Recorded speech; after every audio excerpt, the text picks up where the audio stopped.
Hello, this is an assessment of a Bechstein Model 3 upright piano, 127 centimeters tall, made in 1888.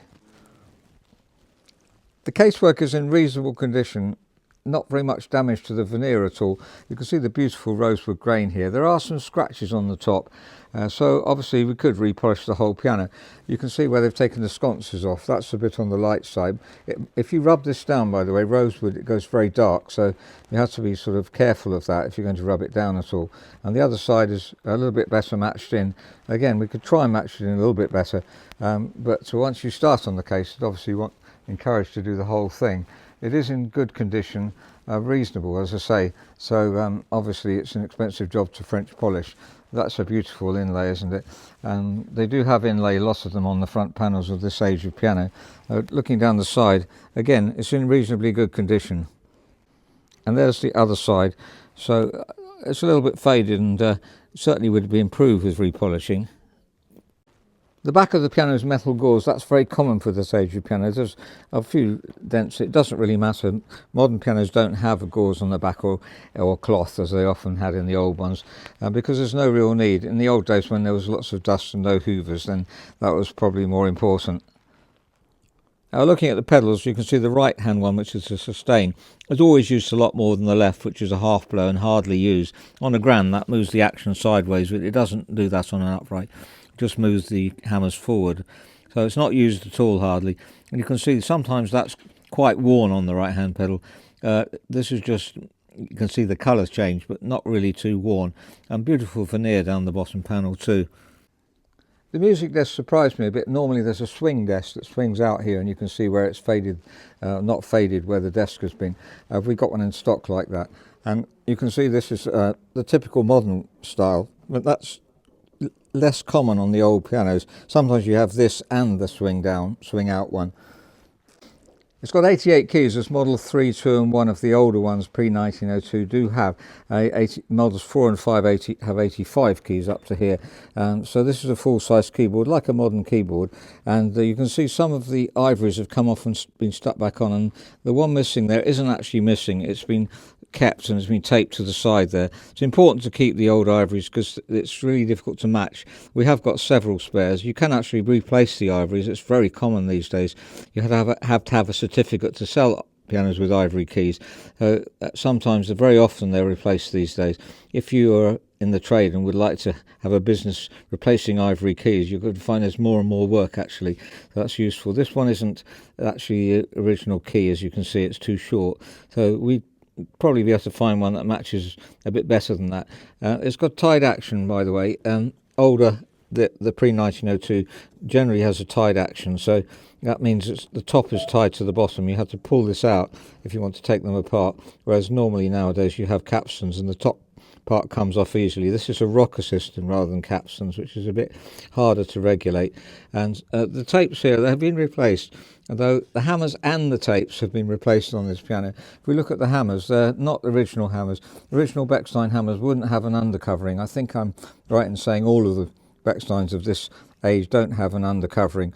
That's possibly Renner hammers. They have that kind of undercovering. One of the main hammer makers, and they're well-made hammers. But there's some of them are gone a bit loose. You can move them sideways like that. Now, obviously, with wear, the hinges have loosened off, so we need to replace the hinges on many of them. Not all of the ones I'm touching are that loose. That one is very loose. So important to replace those because they wobble towards the string otherwise, and they wear the hammer out at the end. And the hammers are quite used. If we look at the hammers, we can see, and they're very soft sounding as well. Now, this piano is much more mellow than a modern piano, and that's natural, and you might like the soft sound if you're used to it. It's very common for the older pianos to sound much softer. You can see the wear on the end there. That's moderate wear, not a huge amount of wear, but it has meant the hinges have worn as well. So there's a lot of work to do to get the hammers as they should be. See, that is really too mellow, and it's a lot to do with too much of this hammer hitting the string, and also too soft. It isn't incredibly soft actually. If I try and put my fingernail in, it doesn't feel too soft to me. So they could be refaced, and that will bring a lot of the brightness back into the piano. You don't want it to be too bright, but just so it's even. And see, strings are missing here as well. And really, the main issue here on this piano is loose tuning pins, and that one's missing altogether. If we look through, we can see there's one being marked by the piano tuner. If it's marked white, it usually means it's loose, nearly always. He's knocked that one in as much as possible, and it's still loose. And that's the issue with this age of piano. We've done several videos of similar pianos of this age, and you do need to replace the rest plank. That's the wood under here. The tuning pins at the bottom here are much larger, and you couldn't replace those with larger ones because the larger ones wouldn't exist.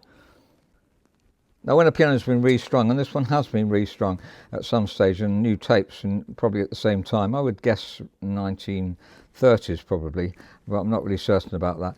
And very often they need to put very big tuning pins in to hold at all, in the bass end particularly. By the way, the serial number is there. On these very old Bechsteins, the serial number's on the side of the case instead of on the iron frame. So really, there's no way of being able to replace those. There may be perhaps one size larger than that, but they're very big tuning pins. So it's necessary to replace the wood behind here. As we've often said, this older Bechstein needs the wood replaced. So that will then is the main work that needs to do, and that will be like a new piano in terms of holding its tuning then. Maybe even better because they're such stable pianos. I would always love, as I've said before, the way these have individual agraphs on Bechsteins, right through to the modern Bechsteins. That's such a good idea. It means you get much more consistency. As well as repinning the hammers as necessary, we need to do a lot of regulation. We're just moving, this is C sharp here, and you can see that the bottom part moves before the top part, so before the hammer moves, the bottom part of the action, the whippen, is moving. That's because it's got slack, so with use it gets slack, and you may be able to see better here that it's actually slack. You can see that the jack is slightly below the hammer butt, so that can be taken up. Unfortunately, well, I'd say unfortunately, you can adjust these, but the screw at the back here, you need to be careful not to damage it. You have to take that down to take up the slack, and then take this one up, or the other way around, take that up and take that down, and you will take up the slack. It's easier when there's a capstan, like a modern piano. The keys are very stiff, they need lubricating, and that will make the touch much more even. If they don't fall down when you lift them up, then they need lubricating. By the way, if you pull the sharp keys up, make sure you pull them on the side, because you could pull the ivory off otherwise. So they need lubricating on the balance rail with talc, which we always use dried lubricant, not wet lubricant, because over the years that tends to get just as bad and bunged up. It has slight moth damage. You may be able to see a little bit there. One or two of the hammers, you can see there's very slight moth damage, but it's not really eaten away as it can often do. Eat all the felts under the keys, so you can see these slight difference colour there. And on the dampers there's one or two, but really nothing serious. So it's usually under here that they eat the felt. Our removers just had a couple of clients ask them to take their pianos away because they're so moth damaged, and they weren't particularly high quality pianos. All the felt's eaten, so it's very common. This is the time of year, this is the spring, when you need to think about getting pheromone strips, which will be the best way of telling you if you've got moth. That's pheromone strips or pheromone traps of some sort, and I use them at home all the time and collect lots of moths every year. You can see moth damage without taking things apart. There's a little bit eaten out of this felt here. When there's big chunks eaten out of this felt at the back, then you know that you've probably got some serious damage. Now always look for the underlying tone of a piano to see if it's worth restoring. And round here, the sound is being distributed well across the soundboard. That's the key really. If the down bearing's lost here, then the sound's very, very dead round here. And it can happen on these older pianos. The soundboard's in very good condition on this one. That's a beautiful underlying tone, just a little bit soft because the hammers need work. And it's got a lovely tenor as well. And here you can hear where it's going at. Loose tuning pins, you can't really do much about that other than replace the rest plank. As I say, larger pins in the long term won't hold. And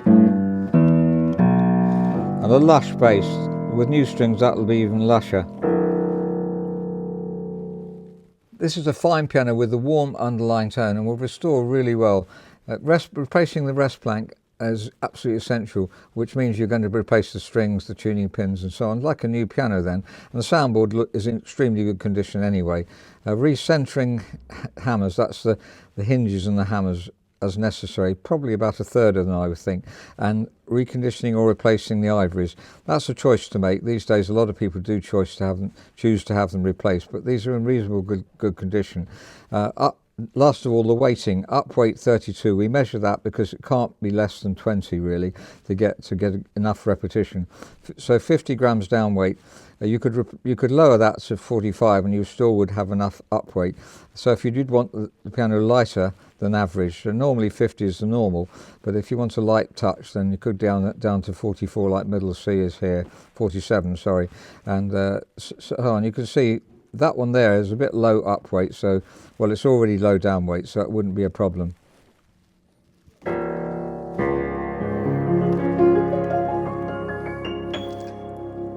So that's an assessment of a Bechstein Model 3 upright piano, 127 centimetres tall, made in 1888. You might think that sounds a bit old for a piano, but in fact the design of the piano then and the design of the piano up to 1902 was almost the same. We have one in at the moment, it's 1900, very similar Model 2, very similar casework, and the design is almost identical on the inside, so really not changed once it's been designed and designed extremely well, then the design doesn't need to be changed. Occasionally a little modification here and there, a little bit of variety. This music stand isn't as common as the swing one which we have on the one in stock. So if you're interested in having a piano restored, please do let us know. This one needs a new rest plank, and I've mentioned all the other things that we think it should have done as well.